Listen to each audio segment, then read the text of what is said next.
The church bells tolled like a death knell, each chime a hammer against my chest. I stood at the altar, my white suit crisp, but my heart in tatters, staring at the empty spot where my groom, Ethan Caldwell, was supposed to stand. The whispers of the congregation stung worse than the truth.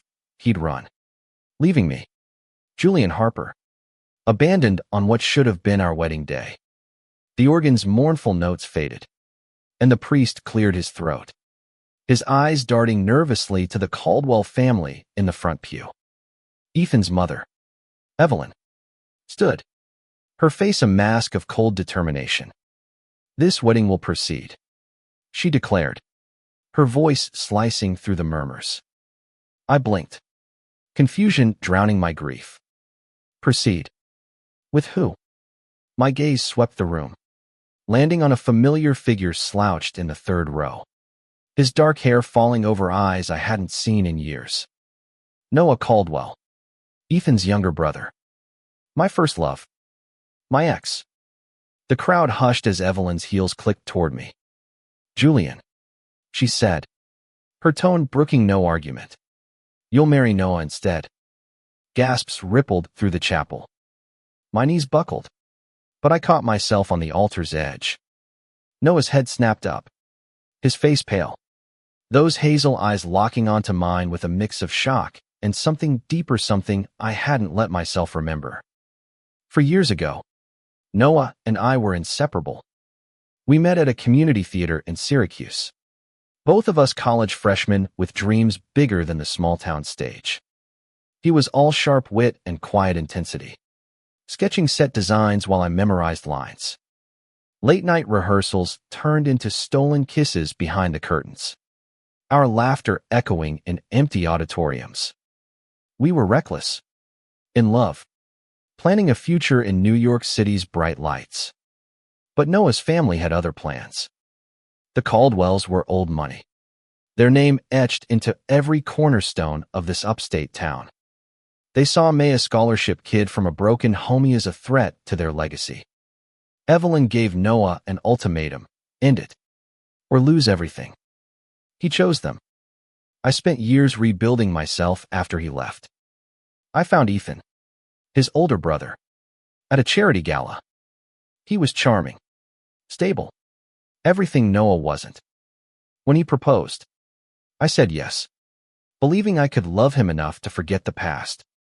But now, standing in this chapel, the past was staring back at me, wearing Noah's face. "Julian, please," Evelyn said, her voice softer but no less commanding. "The families are expecting a union. The business deals, the alliances, it's all tied to this marriage."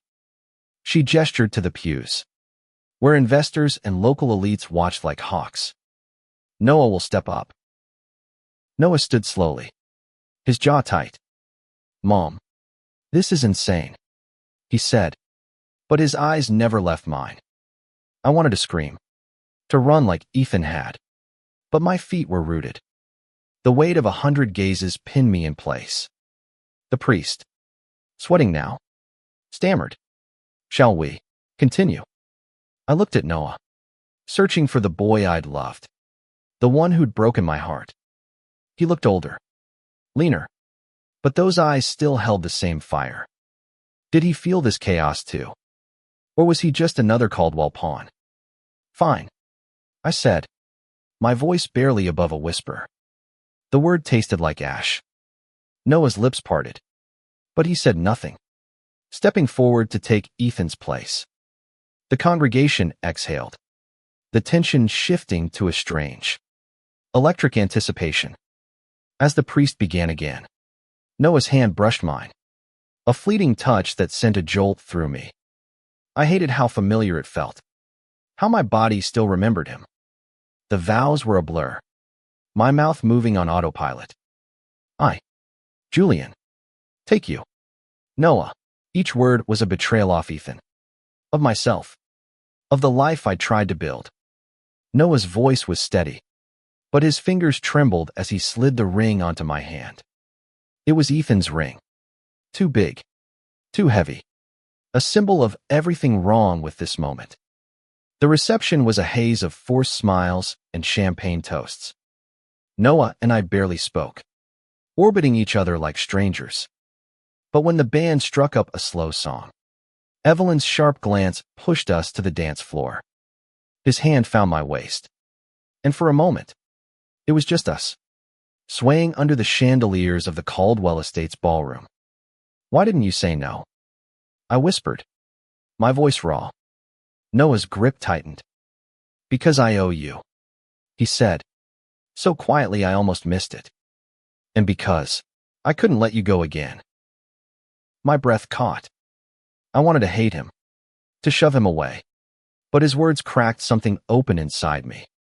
The music swelled, and I leaned into him, just slightly, feeling the weight of 4 lost years and the dangerous pull of what might still be. That night, we were driven to the Caldwell family's lake house, a sprawling retreat on Seneca Lake. It was meant to be Ethan's and my honeymoon, but now it was just Noah and me, trapped in a charade. The house was silent, the moonlight glinting off the water outside. I sat on the edge of the bed, still in my suit, while Noah paced the living room. "We need to talk," he said, finally stepping into the bedroom. His tie was loose, his shirt unbuttoned at the collar, revealing the familiar curve of his neck. I looked away. "Talk about what?" I snapped. "How your brother ditched me. How your family forced us into this mess." "About us," he said, his voice breaking. "Julian." I never stopped. "Don't." I cut him off. Standing. "You don't get to say that. Not after you walked away." He flinched, but didn't back down. I was 19. Scared. My family, they made it clear I'd be cut off. Disowned. I wasn't strong enough then. He stepped closer, his eyes searching mine. "But I am now." I laughed, bitter and sharp. "Now, when I'm supposed to be married to your brother. This isn't some second chance. Noah, this is a transaction." He grabbed my hand, his touch warm and desperate. "It's not. Not for me." His voice dropped, raw with emotion. "I know I hurt you. I know I don't deserve this. But I've spent every day since we ended regretting it. Seeing you with Ethan, it killed me. And when he ran, I thought maybe this is fate giving us a chance." I yanked my hand back, my heart racing. "Fate. This is your mother's power play. And Ethan, where is he? Why did he run?" Noah's face darkened. "I don't know. He's been off for weeks. Secretive. I thought he was just nervous about the wedding. But now, he trailed off, running a hand through his hair. I'll find out. I promise." I wanted to believe him, but trust was a fragile thing, and mine was long gone. Still, as he stood there, vulnerable in a way I hadn't seen since college, I felt the old pull. The boy I'd loved was still in there, buried under years and mistakes. The next morning, I woke to find Noah gone. A note on the counter, "Gone to find Ethan. Stay safe. N." My stomach twisted. What was he hiding? And why did I care so much? The lake house felt too big, too empty. I wandered the grounds, the crisp autumn air biting at my skin. My phone buzzed with messages from friends, all asking the same question: what happened? I didn't know how to answer. How do you explain that your groom vanished, and you married his brother, your ex, instead? By noon, Noah was back, his face grim. "I found Ethan," he said, tossing his jacket onto the couch. "He's in the city. He left a message with his assistant, something about needing to fix things before he could come back." "Fix what?" I demanded, my voice rising. "He left me at the altar. Noah. He doesn't get to just fix that." Noah's eyes softened. "I know. But there's more. I found papers in his office contracts. Offshore accounts.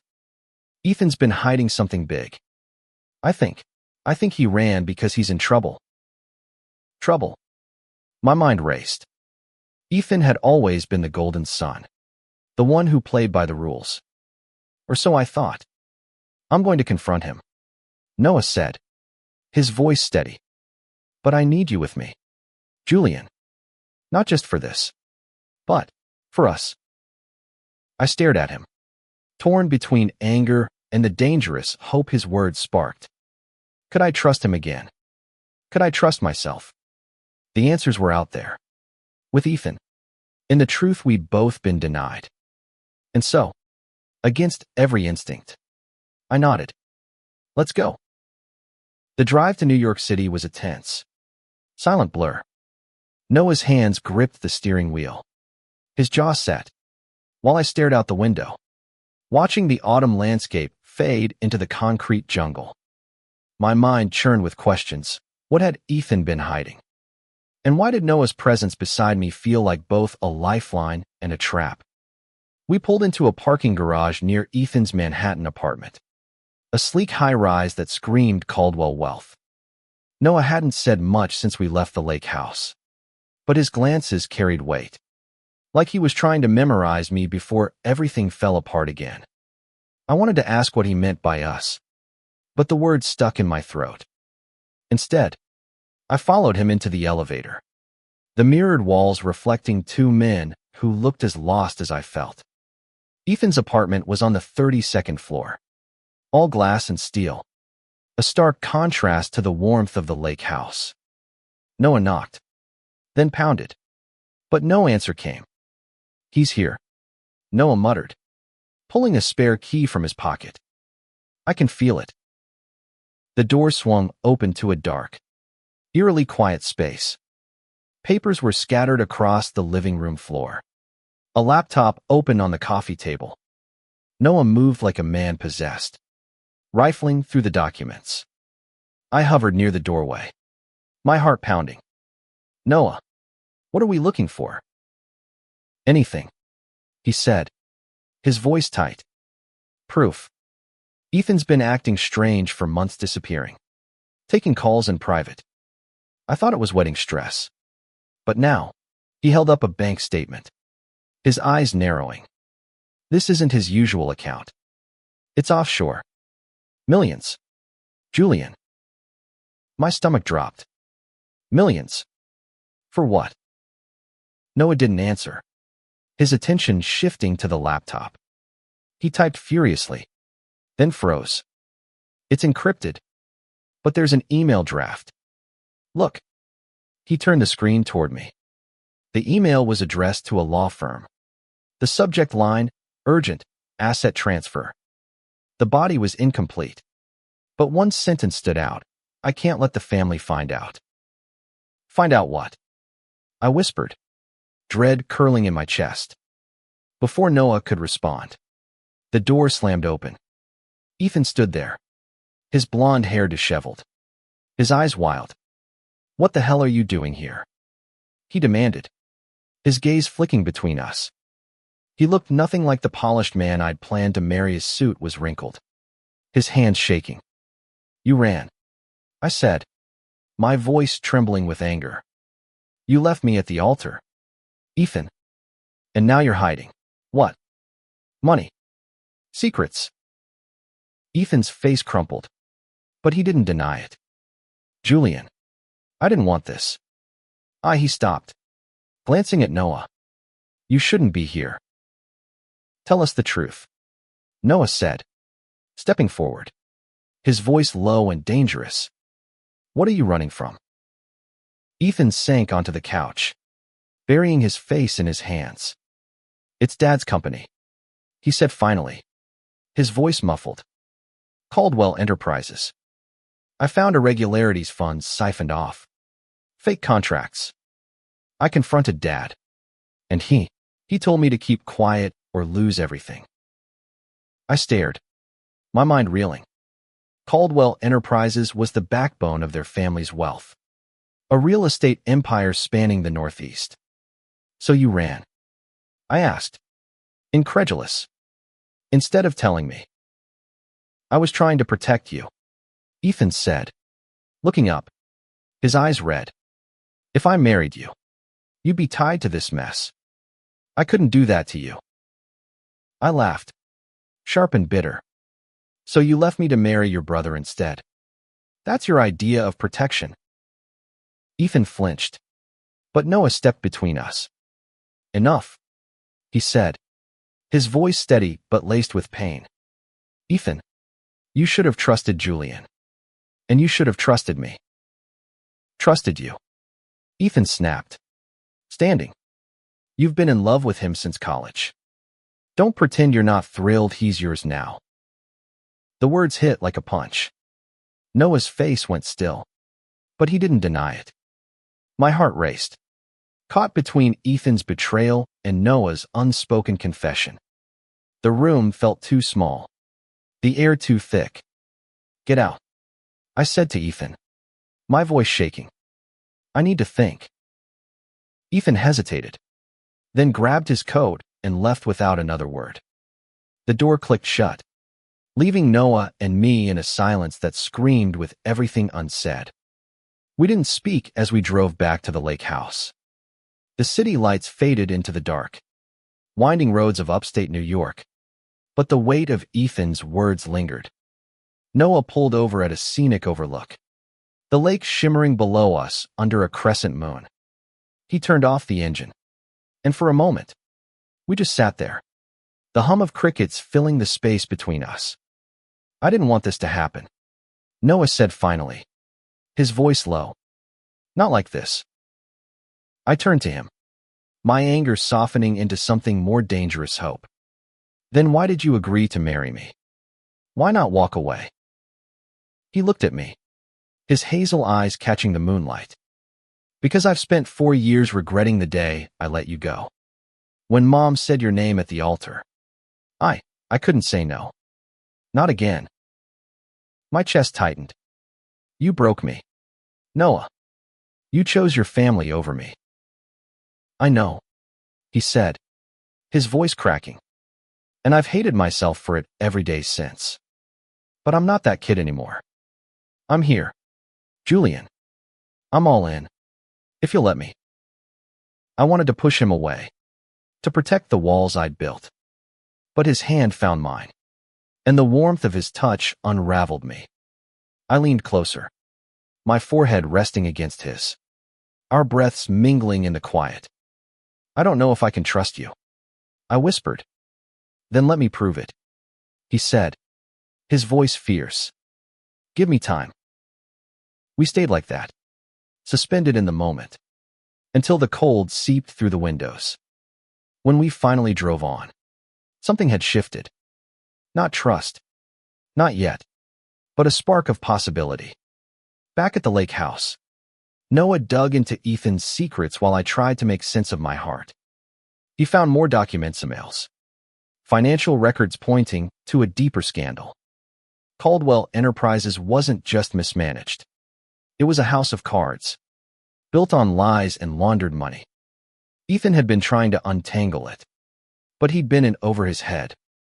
We need to go public, Noah said one night, his laptop glowing in the dim living room.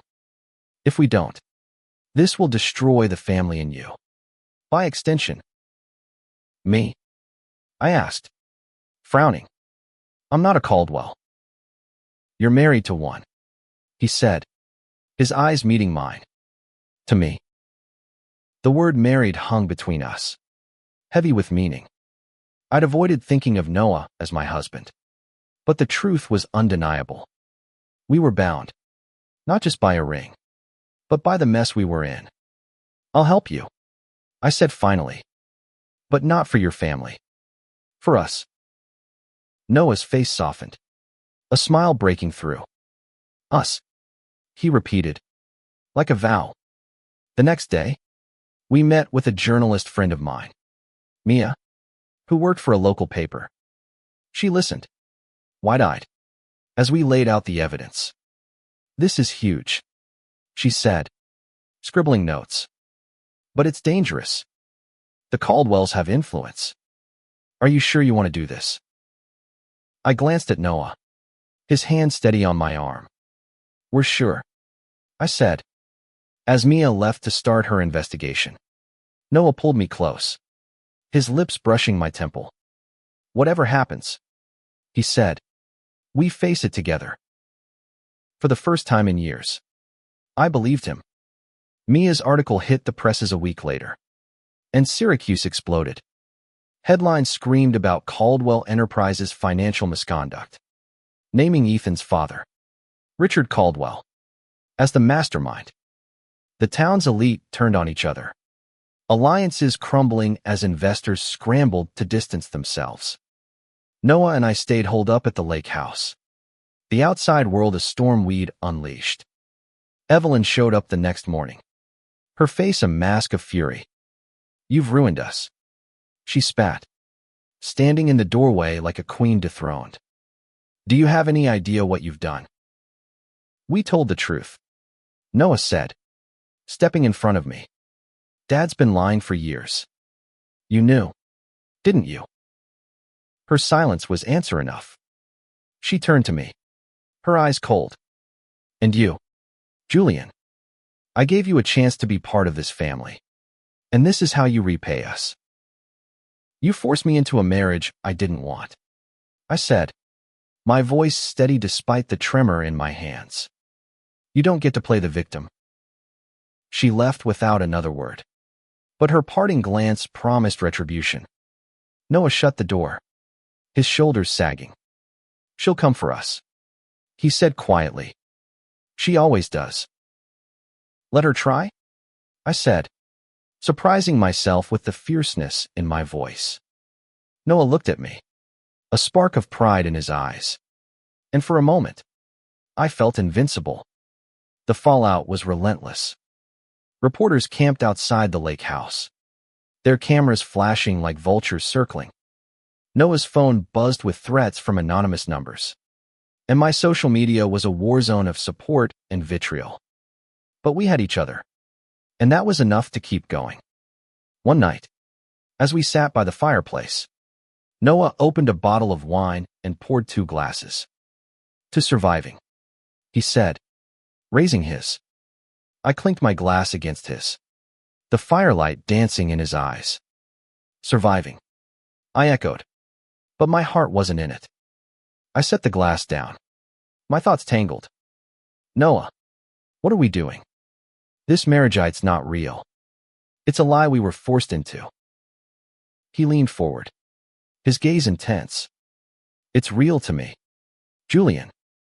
Every moment with you is real.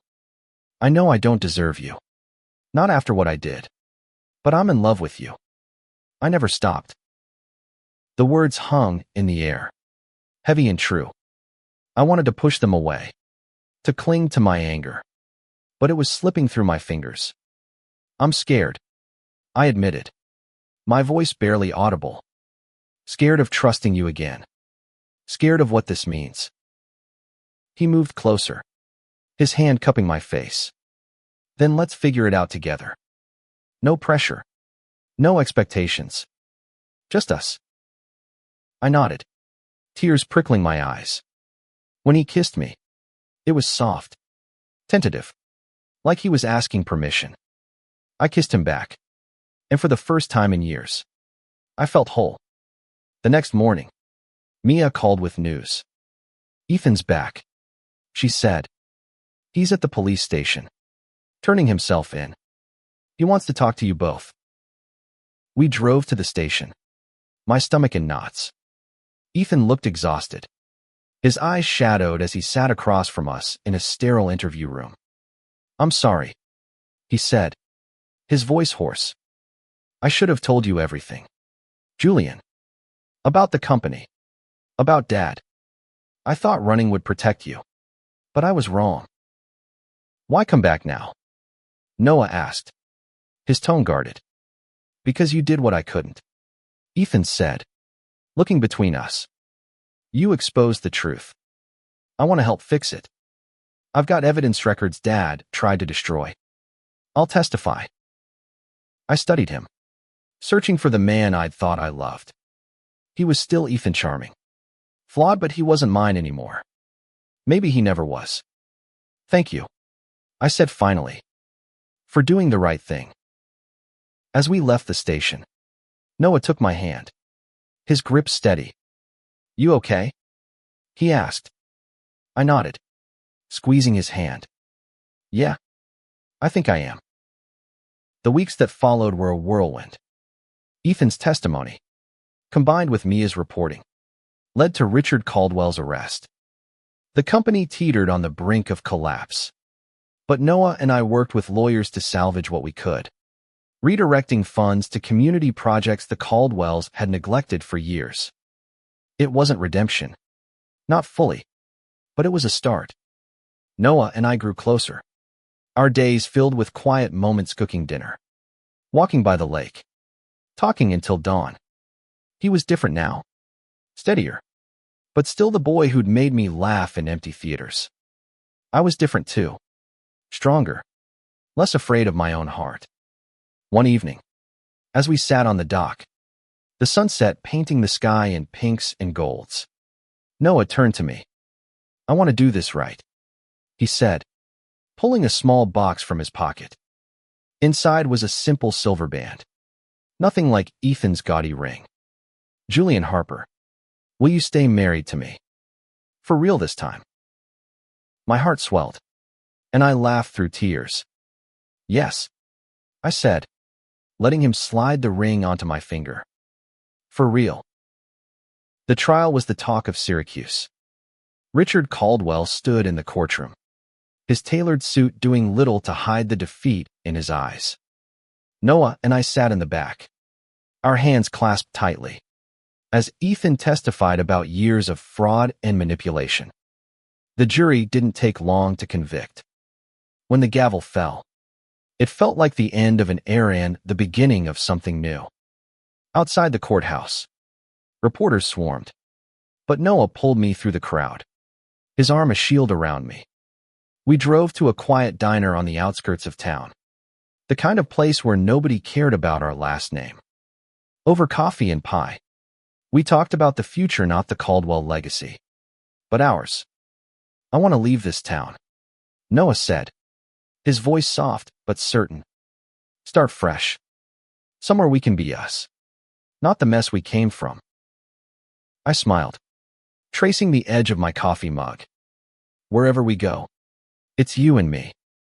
That's enough. We moved to Portland, Oregon, a city of rain and reinvention. Noah found work designing sets for a local theater, his sketches coming alive under stage lights. I started teaching drama at a community college, my students' energy reminding me why I'd fallen in love with the craft. Our apartment was small, cluttered with books and half-finished projects, but it was ours. Every night, we fell asleep tangled together, the past a shadow we no longer feared. Ethan wrote occasionally, short letters from a new life in Chicago. He was rebuilding too, working for a nonprofit that helped small businesses. I'm proud of you both, he wrote once, and I believed him. He'd found his own path, just as we had. One spring evening, Noah and I walked through a park, cherry blossoms falling like soft snow. He stopped under a tree, pulling me close. I used to think love was supposed to be easy, he said, his breath warm against my cheek. But loving you, it's worth every fight, every scar. I kissed him, slow and sure, the world fading to just us.